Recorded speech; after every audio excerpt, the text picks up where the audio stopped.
Right. We're live. I'm eventually going to work 5 days a week. And I have people now. It's okay. I can be ready now. Like, it's great though too.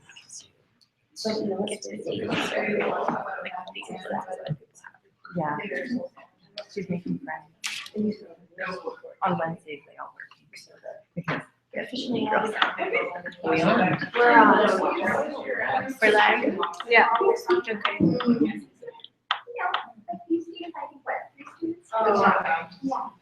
Okay, so our internet is now live. That means we're going to start. Welcome to the Idaho Women Lawyers December Lunch and Learn, which is on paths to the legislature. We have 3 distinguished panelists, and in a second I'm going to, I think, actually let them kind of do an introduction of themselves so that we can start getting an idea of their backgrounds and maybe how and why they decided to run for the legislature. Thank you to everyone for coming.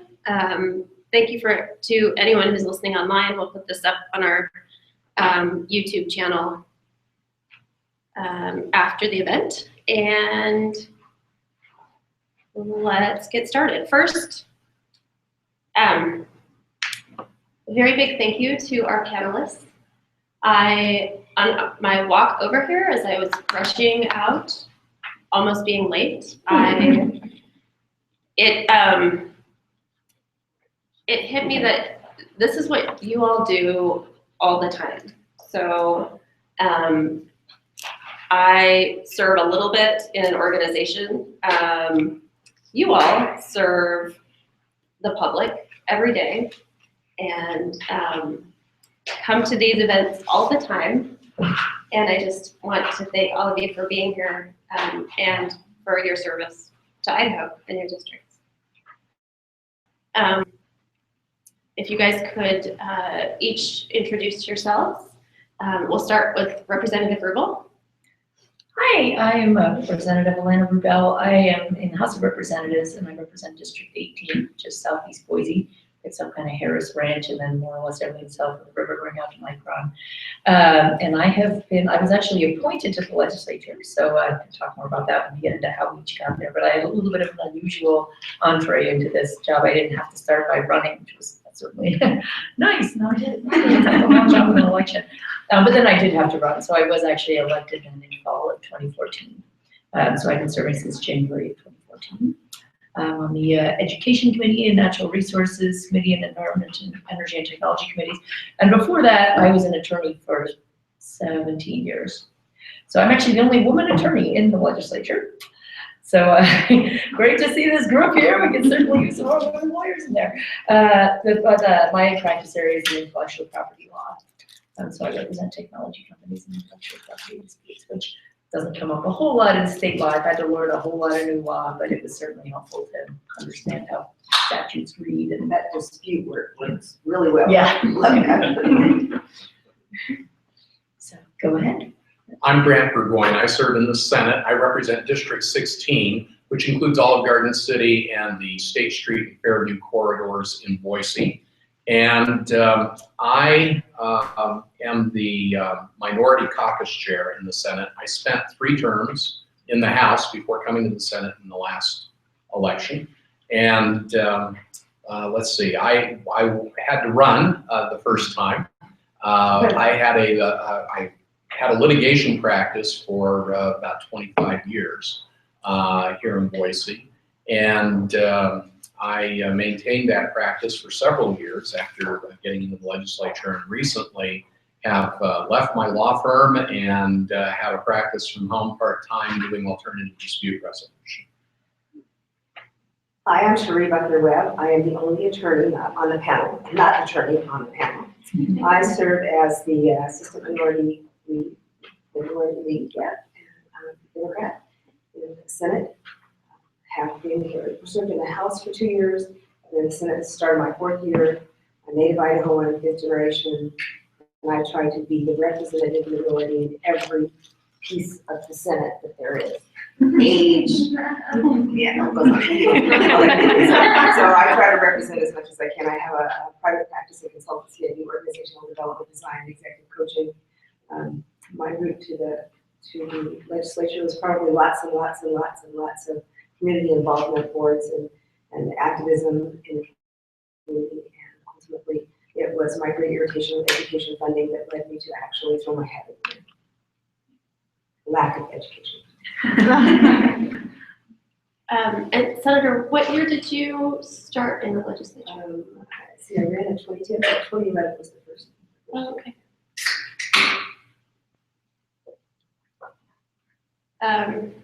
And I think we will start with you since you answered the question a little bit, but I guess what was the impetus to run for the legislature? What was kind of your thought process, I guess, before you ran? Okay, so for about 25 years, I've been asked to run off and on, and I went, you gotta be kidding me. And I elected not to. I thought that I had a much better opportunity sometimes outside the Senate. Was not really drawn to operating within the body, in the legislature. Had children, had all kinds of things that made me think that I needed to operate outside. The year that I finally decided to run, there was lots of rigor of finding people to run, particularly in my district, which is really a vibrant district. I'm in District 19, by the way. And folks kept coming to me to ask, and I'd get names, and it wouldn't happen. And finally, the night before it was time, and again, I read another piece about our education funding having been cut for the third session in a row severely. But I said, all right. And the next morning, I was so fortunate. Lots of people in my community stepped up. I had a treasurer by the time I got up the next morning, and folks that were already in the legislature gave me great support and encouragement. And I got to tell you, my women friends stepped up mightily to support and to get the job done. From the day I signed up to the day we won the election at 75% of the vote. Senator Burgoyne? Well, I probably have wanted to be in the legislature or do something like that since I was about 6 years old. So I'm not one of those who came to it late, or one of those like Governor Andrus used to say, legislature wasn't doing right by education in the 60s either. And so he became motivated to run, even though he had a logging, he was a sawmill operator essentially. And so he's going to have to put that on top of a pretty difficult job. So I was in student politics in high school and in college, and I was in party politics for a great deal of my life, although I took lots of time off of party politics to build practice and to focus on my practice. Then I got involved by being a member of the National Committee again, much later in my legal career, and from there went right to the legislature. I could give you some issues that I've been very dissatisfied about the way the Idaho legislature handles them, but it's a long list. And that list remarkably has been much the same through most of my adult life. And I've been very dissatisfied with much of what the legislature has been doing since about 1980. Well, I had, as I said, a little bit of an unusual route since I was appointed, but I have a very, very long-standing interest in politics. I've been a political junkie since, I was a toddler practically. My grandmother was a lobbyist. She used to haul me around to the Pennsylvania State House since I was 4 years old. Then Bill Clinton spoke in my dorm in college, and I signed up immediately and spent all my weekends, trooping around the countryside, holding signs up for Bill Clinton. I was an aide to the '92 convention, and I've just been, as I said, a complete junkie ever since. Whenever I'm on long, boring conference calls at the office, I would just get on to Politico or Talking Points Memo or on any number of these political websites and just find out what's happening. But I'd always pictured myself as a behind-the-scenes person. I mean, I'm very passionately involved, but I would be cheering for other candidates to succeed, and I thought maybe someday if I make zillions of dollars, I'll go be a speechwriter for Elizabeth Warren or something, But I had never crossed my mind to be a candidate. But then one day I worked very hard to become a partner in a law practice, and that was sort of my priority in terms of making a living, and I have 4 kids.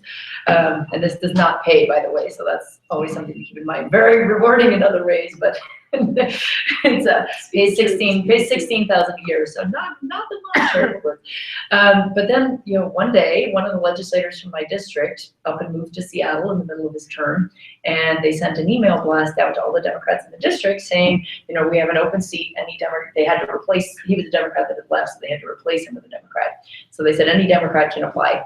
And so I was sort of like, well, that would be kind of cool. How interesting to just, you don't have to run, you just parachute in, you just all of a sudden find yourself in the legislature. That could be very interesting.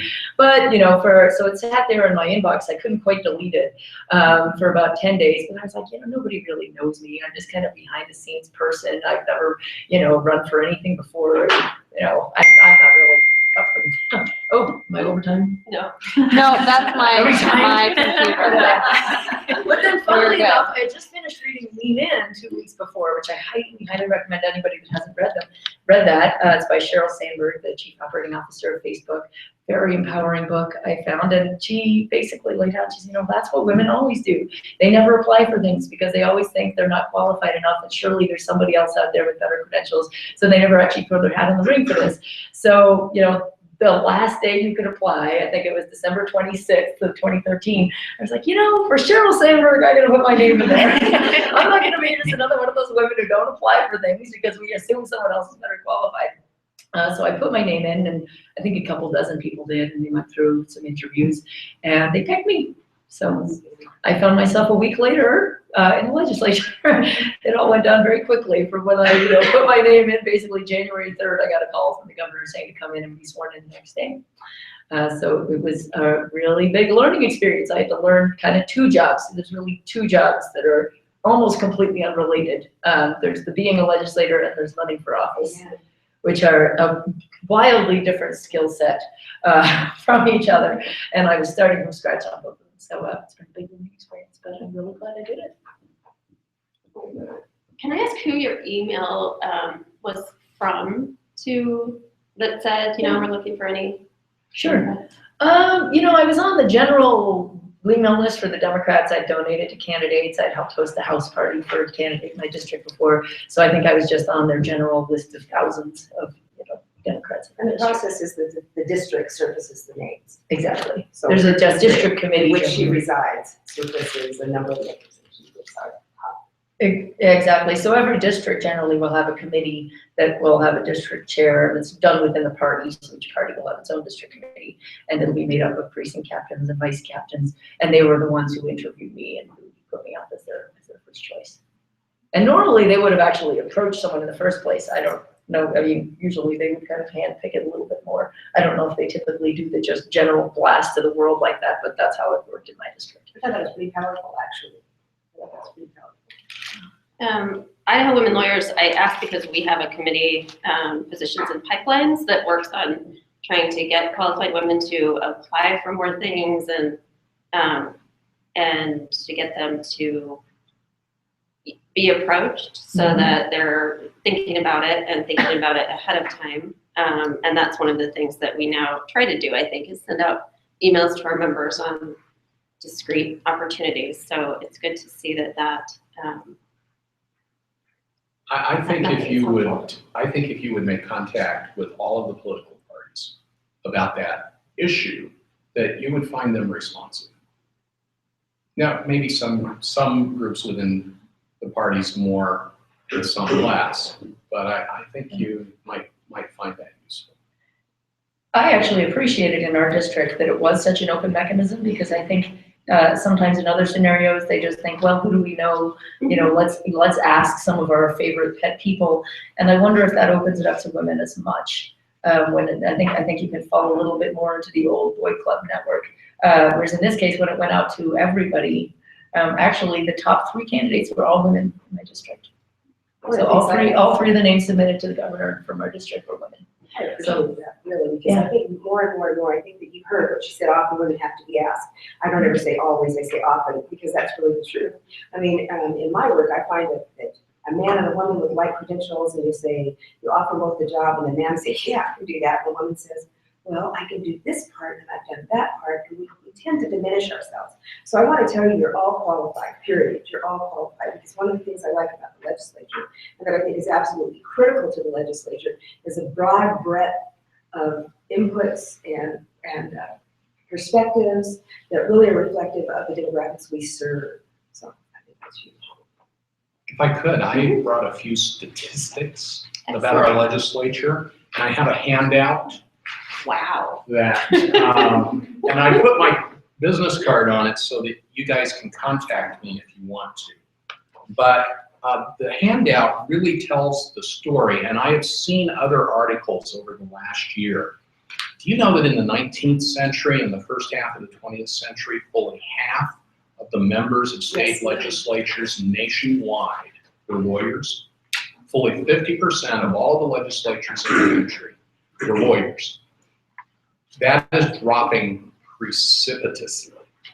And I look around the room, and you all look a lot younger than me. I don't know if it's a generational phenomenon or what, but I do know this, that in the last 10 years, I have seen student debt have an adverse impact on our profession. And the adverse impact that it has is that people come out of law school just feeling a lot more financial pressure and a lot greater sense that they have bills to pay and that they've got to turn a profit, and it impacts pro bono, it impacts public service. The other thing that I'd like to say is that lawyers, and I don't think of you as women, I think of you as lawyers.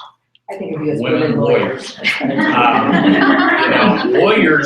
Lawyers have, in my opinion, unique opportunities, but also unique obligations to serve in political offices. Now, political offices aren't just elective offices, they are also appointed offices. I was always impressed by the fact that former Chief Justice McDevitt, while he was a Chief Justice, he stayed on the Boise Parks and Rec Board. And he loved that. He thought it was important. And it was important enough to be his thing besides work. And I think that is so critical to our profession. It's easy for us, you come in, you got to go to court that day, you got to do your legal work, and you kind of get the blinders on and just be focused on the stuff that's in front of us. But to be a good lawyer, I think, requires having a very strong sense of your community and understanding some of the things that the legislature has given me, which is understanding how other people look at the world.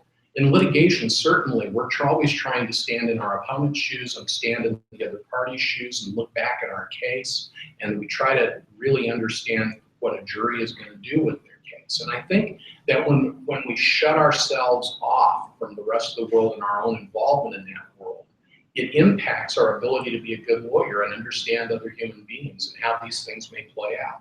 So I just think that it's really important that as lawyers, we remember that being a professional, it has a very strong component of public service to it, and being involved in our world. I guess one of the things I would really like to dovetail on that, public service is the key. I mean, you've been busy in your community, both of you have been busy in your community. I think the first time I was on a rally on the State House steps was when I was like 15. I mean, there have been things that you've been involved in your community in all kinds of ways, and you're absolutely right. Public servant is just that, serving your community, and it is sacrificial financially and in other ways, but it's extremely rewarding too, and I just think the opportunities are amazing. And when I kind of said I poo-pooed about running for it, it's because some folks were taught to be part of the change. My credo from my mother was disturb the peace. And so my approach to it was a little bit different. Looking to see what's wrong and see if you could right it. It's a whole different approach than others. I've learned that collaboration and all those things that Grant's just talked about, and that I should say, Senator and Representative Rubel have talked about. I mean, it's not either or, it's all this and both thinking that's required over and over again, and both, not either or, which is sometimes a little bit different than the approach that an attorney has to take in some ways. The reason I said I think of you as lawyers is relates to the statistics that I worked on this morning. 17% of the Senate and 10% of the House are lawyers. 23% of the Senate and 26% of the House are women. Now, the number of women in our legislature is not what it ought to be, but it is substantially better than the number of lawyers in our legislature. And non-lawyers in this legislature have told us and will tell you that we need you. We need more lawyers in this legislature. We don't need a legislature that's 50% lawyers. We don't need all lawyers. We need all walks of life in the legislature. But lawyering is a profession that is uniquely qualified for this kind of position. And we are at historic lows as a profession, and we are missed. I want to tell you that we are at an all-time high for women in the legislature. I'm really proud to see that. And if you look at percentages across the United States and other states, we have a great percentage here. That's one of the few things that we're higher than a lot of legislatures. But women lawyers are under 1%. Yes. Well, I can check out my percentages. It's the Ambrose, that's true. Yep. I wanted to point out a couple of things Go ahead. about lawyering and the legislature. That was the question, so thank you. And so, you know, non-lawyers are critical of this process. Just like in the practice of law, non-lawyers matter a lot. There are clients, they sit on juries, and they do matter. We practice law for the public. We don't practice law for lawyers. And I view being a legislator the same way. It is for the public. It is for the people we serve, who are mainly non-lawyers. But if you were ever to come to the legislature, to be elected or appointed to the legislature, you would be looked to by your peers in the legislature, by non-lawyers and lawyers. You would be looked to for your ability to spot issues, your skepticism, your insistence on evidence, your logic and your reason, and your debating skills. Those are things that lawyers do pretty well at. There will be an effort to pigeonhole you, as I was on judiciary committees, but I love the judiciary committee, and I'm very happy there. It's a great place for me. Not all the lawyers in the legislature are on the judiciary committee. And you would find that your ethical issues will be different for you than for other legislators, because you not only have to comply with what legislative ethics there are, and I think all three of us kind of think they're pretty skinny, but you also have to comply with legal ethics and the issue of conflicts of interest. We have a way of dealing with that in the legislature, but as you know, under our rules of professional conduct, we have a way of dealing with with conflicts of interest as well. The Idaho Rules of Civil Procedure allow you not to attend court during the legislative session, but the federal rules don't have that provision. I've always found that opposing counsel and judges in federal court are very solicitous of my legislative service, but they can't always be. And you'll find that legislators do their legal work through the legislative session. I think you gain a whole new perspective here. It reinforces to me the importance of our system of government, of the law and the courts and the branches and how they work together, and sometimes how, I think appropriately, they work at cross purposes. And I think you get a better sense of what your profession needs to be doing as a profession by having this different perspective. This is not the only other perspective you could get. There are many other perspectives you could go get. You could work in a homeless shelter. You could volunteer time with the Women's and Children's Alliance and get different perspectives. But I think those things are really important to do. To step out of the profession and look back at it is sometimes extremely important. And then I just wanted to say, Amy, if I could, if you're thinking of becoming a judge and you're a Democrat, you might want to avoid partisan politics and serve on boards and commissions, court committees, and that sort of thing, maybe in the bar. If you're a Republican and you slip up in terms of becoming involved in partisan politics, at least Chief Justice Jones is an example of how you can sometimes overcome that as a Republican. But you probably have to win an election like he did by running for the Supreme Court rather than getting an appointment. And that's a personal observation that may or may not be true across the board. But I think that there are lawyers who would like to be judges, and partisan politics can get in the way of that. Or it can help. Partisan politics, I think, really is a net negative. Other kinds of government service, I think, count for more. I can tell you the stories of people who I serve with today in partisan office who have tried to become judges and they cannot threaten. That's interesting, because I actually thought it would be the opposite. I thought that if you were active in Republican partisan politics, that might help. Just looking at the opening that we currently have on the federal bench, it seems that all of the nominees that our two senators ultimately put forth were pretty active in Republican Party politics.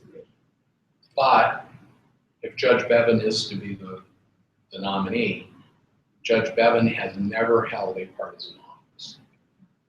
To be involved in party politics under everybody's radar is one thing.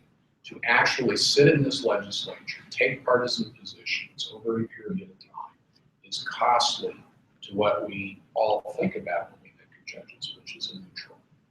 I don't want to step into your questions, but I'd like Senator Rebell to step up just a little bit, because she is the first, I mean, she's the only in our body right now, and she's a very dynamic person in our body. And that shows on both sides of the aisle, because she actually presents to the Senate a number of times. And I'd like you to talk about what that environment is like. I mean, there's one kind of, the things that occur out in the world also occur within this body. So how a male may be perceived may be different than how a female is perceived. I'm just asking how it is for you to walk in this Yeah. World. Yeah, I mean, it's, so I have 4 kids. When I started, they were smaller than they are now. Currently I have a 7-year-old, a 10-year-old, a 13 and a 15. But when I started, I had a 5-year-old and a 8-year-old. They were little. And, I got some looks askance. It was sort of, I think we have many members who are more traditionalist, and I think they're like, what in the world are you doing this when you have these little kids at home? And sort of some admonishing looks of, really, who looks after them while you're here, and who, so there's, a little bit of that. It's, the demographics, again, are definitely skewed toward heavily male, much, much older. I think our median age, I wouldn't be surprised if the median age is pushing way over 50. I bet it's pushing over 60. Beard and I'm young here. Yeah. I wouldn't be surprised if it was pushing closer to 70, but I don't have the actual number in hand, but it's, and some of that is the economics. Economically it's been difficult because, some folks are able to juggle it better than others. I found it very, very difficult to juggle a full-time practice, to be very frank. My law firm is based in Northern California, so a lot of the work I did is through Silicon Valley companies. Typically, I would have had to fly out there a couple days a week during the peak of my practice and be out there 2-3 days. Most of my cases were in Northern California. I guess I had an unusually difficult situation in terms of trying to juggle. But my cases are full on. I mean, when I've got something going to trial, I got to drop everything I'm doing and work 80+ hours a week, all-nighters, all kinds of stuff. So the first session, I tried to keep it all going full blast because I had 1-day warning to my firm before I was appointed. So I was in the middle of a lot of things and I couldn't exactly tell my firm, I'm vanishing. So I tried to put their mind at ease. I'm like, don't worry, I'll still manage my cases. I'll just work at nights and in between committees. And that was a nightmare. I mean, it was an absolute nightmare. I got about 2 hours of sleep a night the entire first session. I was up till 4 or 5 in the morning every single night. I was just the walking dead. It was a mess. And I realized going forward that was not going to work, so I went on full leave for this past session. Campaigning is no small thing either. If you're in a difficult district, you got to be knocking doors, fundraising, preparing your materials, doing all this. I mean, that's sort of a full-time job in itself, even when you're not in session, or it can be. So it is, not to sugarcoat it, but it is really, really difficult to maintain a full-time law practice and do this gig. So, definitely keep realistic expectations in terms of being ready to scale down your practice so you can pull it off. But it is very, very helpful in terms of understanding what's going on. I said I had to learn 2 different jobs. Learning the legislative piece was actually not hard at all. That was really just figuring out where the bathroom was and, what time you have to be able to meet.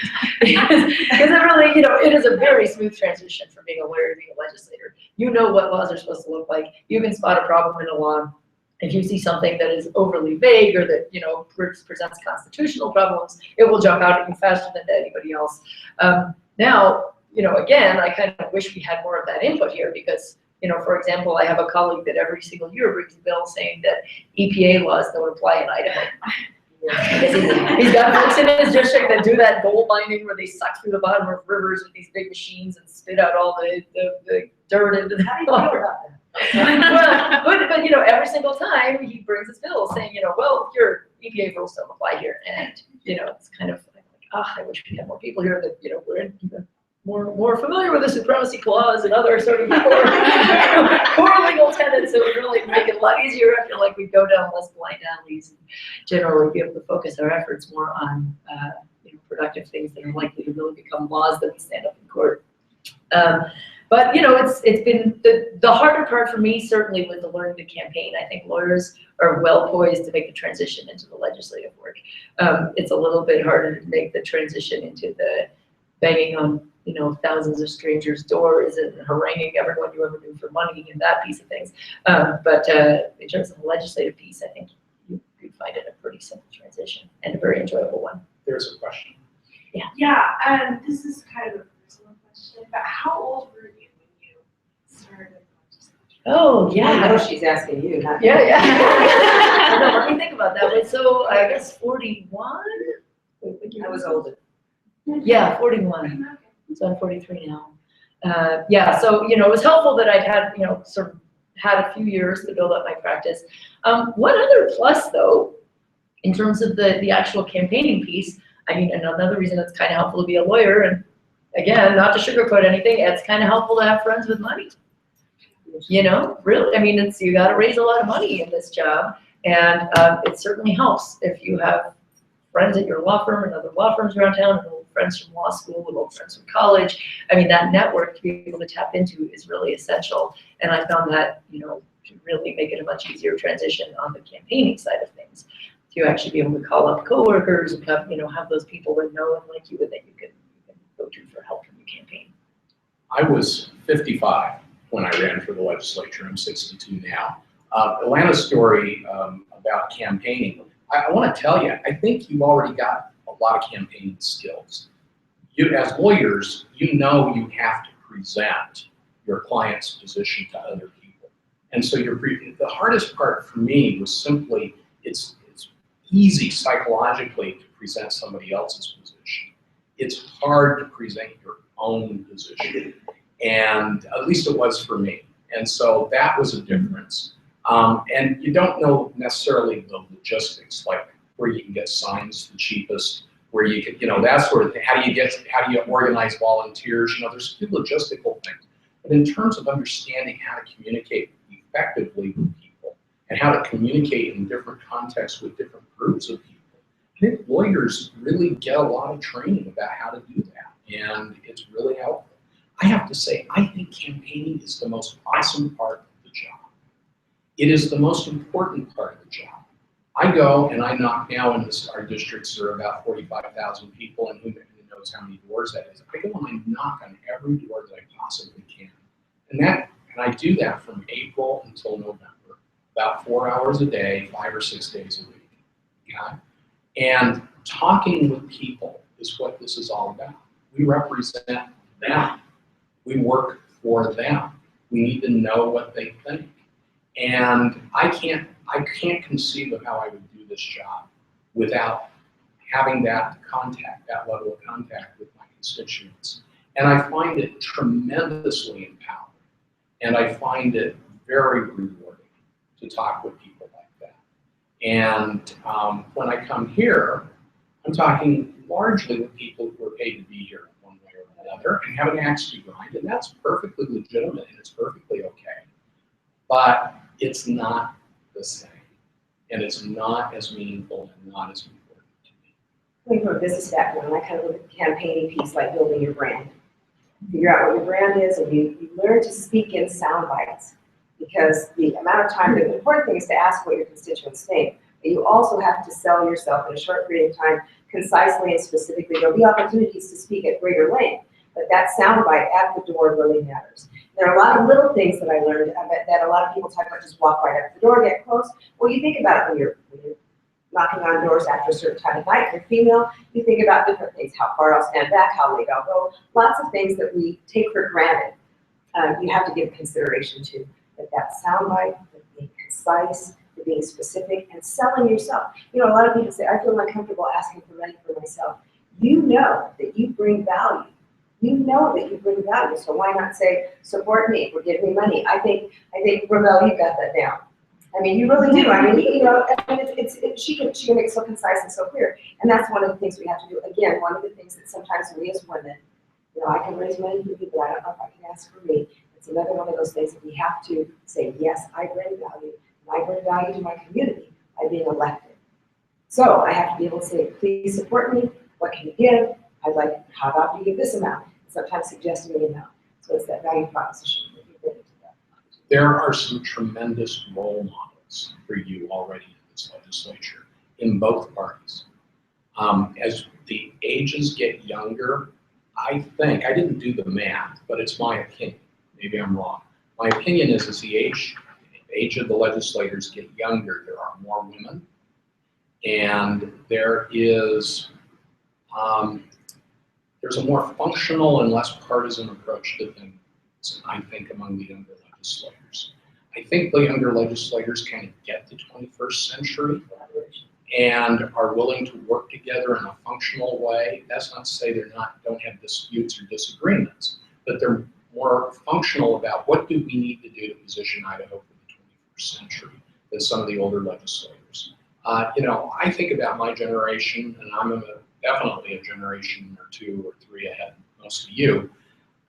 My generation, which is still kind of young for this legislature, and older, we are stuck on 2 decades that are of increasing irrelevance to your lives. We're stuck on the 30s and the social safety net, and we're stuck on the 60s, and the 60s divided the boomer generation in half, and it makes every conversation we have about every issue through the lens of the 1960s.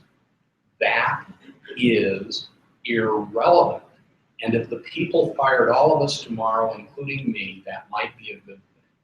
Because at your generation level, at people Alana's age and the legislators that I work with that are more her age, not relevant, not an issue, not a problem. They're much more open to evaluating ideas on their merits and less through that prism. And so I think that you could enjoy this legislature much more than I do, and I enjoy it a lot. One of my pet issues right now, which you already know, some of you, is more women on boards and commissions. We have finally assembled a compelling, comprehensive list of opportunities. And have you talked about it in your group before about that? We have not, no. Well, I'm not going to. She's a real front runner on this. So an opportunity to get your feet wet, is to apply for a position on a board or a commission or something like that. I mean, if you're not ready to jump 100% in, it's a wonderful opportunity to get started. And let's talk as far as not that Yeah, you can take that I on know, right I now if you'd like to. really kind of taking away your stuff. No, not at all. Don't like that. Don't go right here, please. I'm sorry. But take a chance. Does anyone have any questions? I have more, but I feel like I'm talking a lot. I do. Yes. Always. So thank you all for being here. And I wanted to let everyone know that we did make an effort to have a bipartisan panel. It just worked out this way. It was a scheduling issue. Well, there's a non-lawyer, so. And there's a non-woman.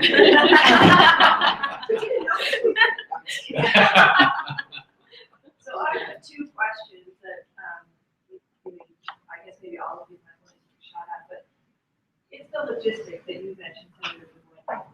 You said, don't worry about that stuff, but frankly, that's the stuff I think a lot of us worry about. So let's say tomorrow I decided I wanted to run in my district. What do I do? So Okay. that's number 1 question. Beautiful question, and I had to deal with that. I made a decision up front that I was going to hire a campaign manager, and it was going to cost me more money than it would for the typical candidate, because every hour out of my law office was costing me, I forget what my rate was at that time, but let's just say it was $200 an hour. Every hour out of my law office not practicing law was costing me $200 an hour.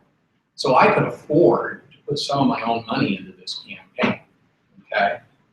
Kept me in my office, kept me billing time. I had a campaign manager who had done that sort of thing before. Then I was going to be much better off. It was going to be much easier for me to handle. Same thing with fundraising. I would do fundraising. I would make the calls from my office. You know, it was my office, so I could do what I wanted there. I'd make calls from my office fundraising, and I'd take the time in the day that I could. And if I didn't meet my goals, I could easily see that unless I was raising, say, $200 an hour, it was costing me money to make fundraising calls. So I didn't get too upset about the issue of fundraising. If I was in a deficit position on fundraising, I felt I could afford it, and maybe be money I had. But I did raise a lot of money, and I was able to do it. And so having somebody who knew what they were doing and could help me do it made a lot of sense for me. Whereas other campaigns, former Senator Bach, for example, I went through a number of elections with him where he didn't even have a campaign manager in some way.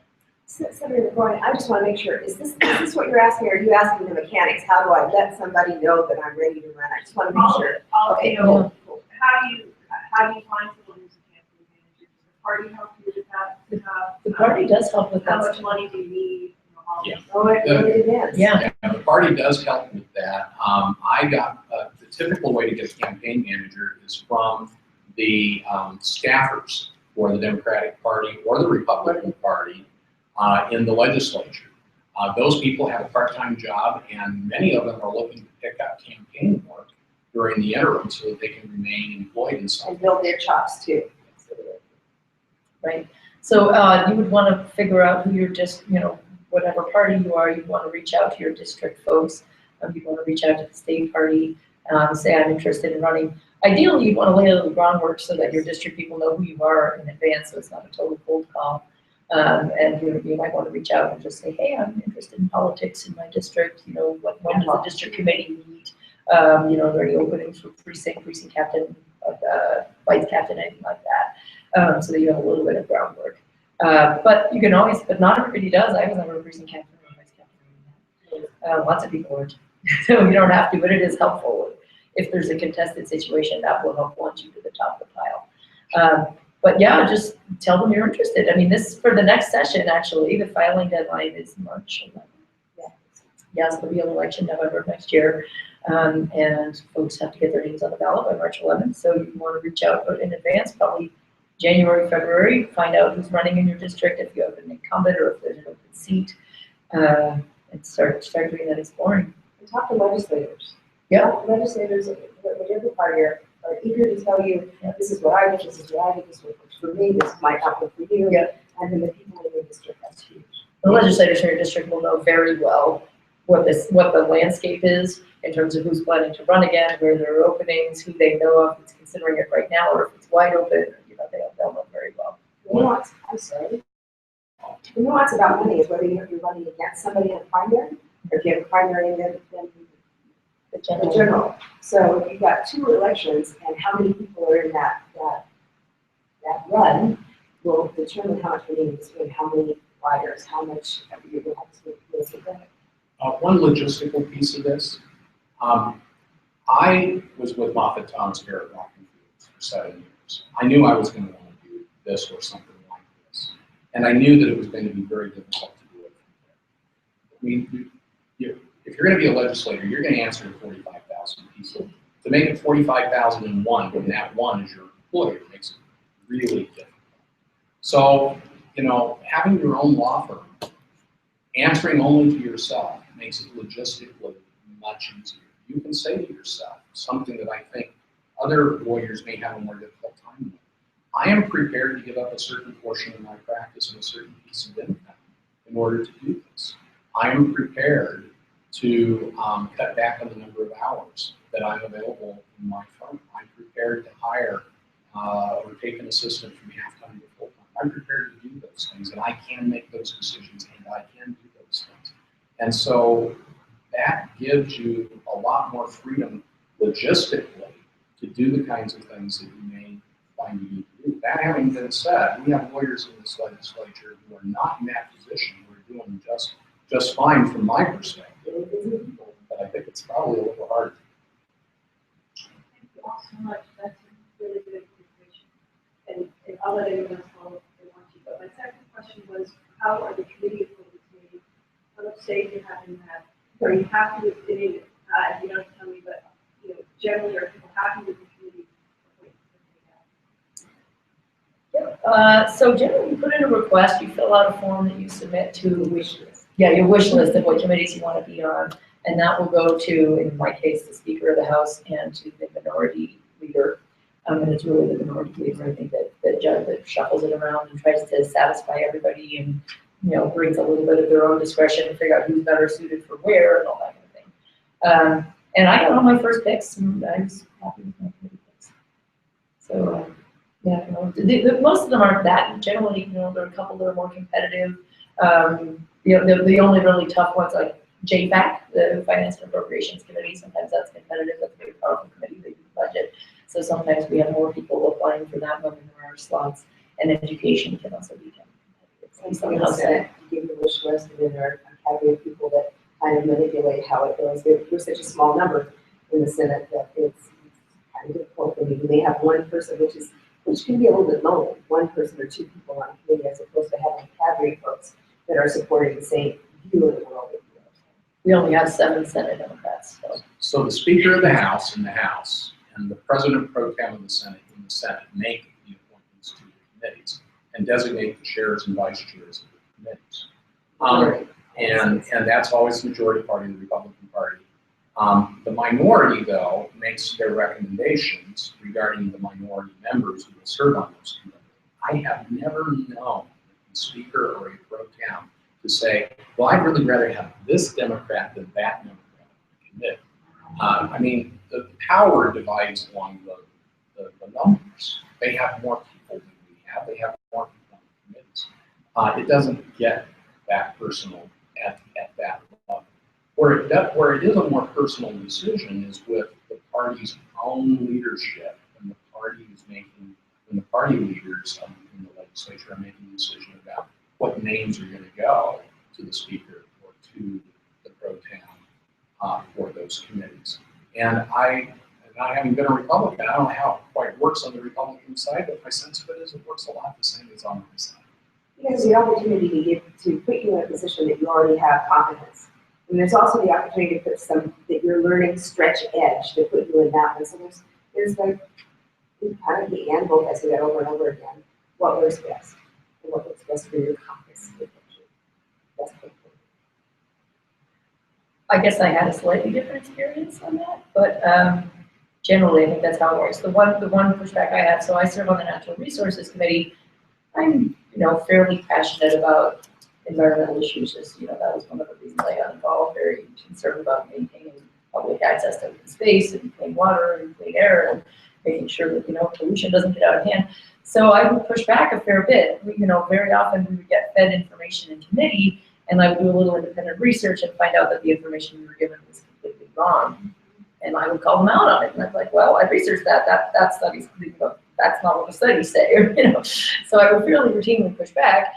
And the House majority leader actually requested to our leadership that I not be put back on the resources committee, which I thought was imaginable. But they do. They might say, we don't want someone too noisy.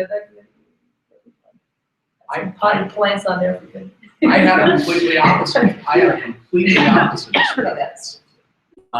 So I guess it can be just a personality issue involving the majority leader. But I had a completely opposite experience. I was appointed to an interim committee regarding the new sagebrush rebellion and the effort to try to take over federal lands by the states. And everybody knew when I went on the committee that I was a very vociferous opponent of this idea. And I gave every witness that came in front of that committee advocating this position a pretty tough time. And I think developed a pretty solid record that eventually made its way into the report. But when the committee decided during an election that it was going to be important for the co-chair of the committee and other committee members who may be running for statewide office to go visit towns like Kamei and all of these towns throughout Idaho during that summer campaign season, as part of this committee going out supposedly to study this issue, I said, enough's enough. We've got a record. This is a bad idea. I'm quitting the committee. This committee should be terminated, and I'm going to quit. I'm not going to be part of this roadshow that just gets people out there to essentially campaign.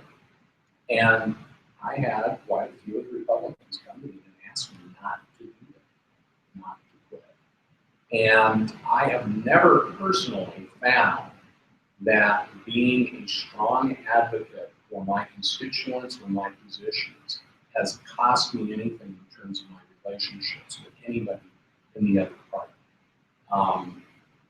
And I think that I think your situation is really unfortunate. It's an outlier and it's wrong.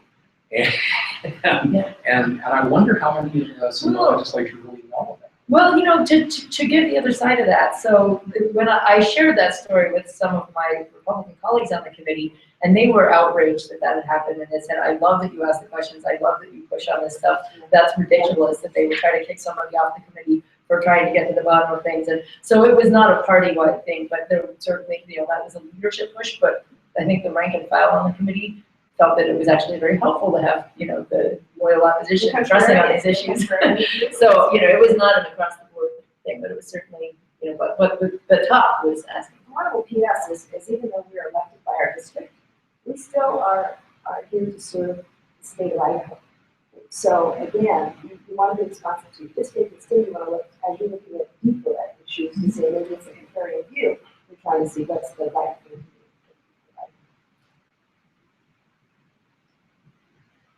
This is a little bit more of a political question, but how much pressure do you feel from your party to vote a certain way if you, for whatever reason, just happen to not agree with the party on that particular issue? I never. Someone may try to get you to see their way, but I don't feel that I have to make a decision based on his view or her view. That's not true always in lots of legislation. It has been widely written about, and so I'm not going to say anything that's not in the public domain, hasn't been discussed, and hasn't been admitted by members of the other party. That is not true. Absolutely. I think there's a little difference in terms of the power of the parties. So the Democratic Party has so little power that, you know, what are they going to do to me? I mean, they have no money. Like, I give them money, they have no money to give me. You know, I give them money, they have, you know, 4 employees across the whole state. Like, they're just happy to have any seats in here. They would never be in a position to come, nor would they try. We have a completely free reign in our votes. I get radically different report from the other party. Because they have actual power, they can actually enforce things. They have tons of money, they have tons of structure. They can actually go in and say, you vote for this or we will find someone to primary you. And that happens and yet within much the more same often. body there can be Right. factions. Right, so who knows if ever the Democratic Party actually became super powerful, maybe we'd see more of that. But just given the realities of the respective positions of the parties right now, that is just not something that ever comes into play in the Democratic Party, but I think it very much does in the Republican Party. There are people for whom being in the majority is extremely important, and there are people like me. I don't think I'd be any good in the majority, and I don't think I would be happy in the majority. You know, people always, they come up to me and go, it must be really bad to be a Democrat in the Idaho legislature. You're just always banging your head on a brick wall and you can't get anywhere. You know, Democrats actually probably per legislator pass more legislation than Republicans. One of the reasons for that is we can do anything we want. We answer only to our constituents. No majority leader is saying, Grant, we really need your vote on this to pass this bill, or we really need you guys to fall in line on this issue. That doesn't happen to us. And we don't have to stand in line because of our numbers.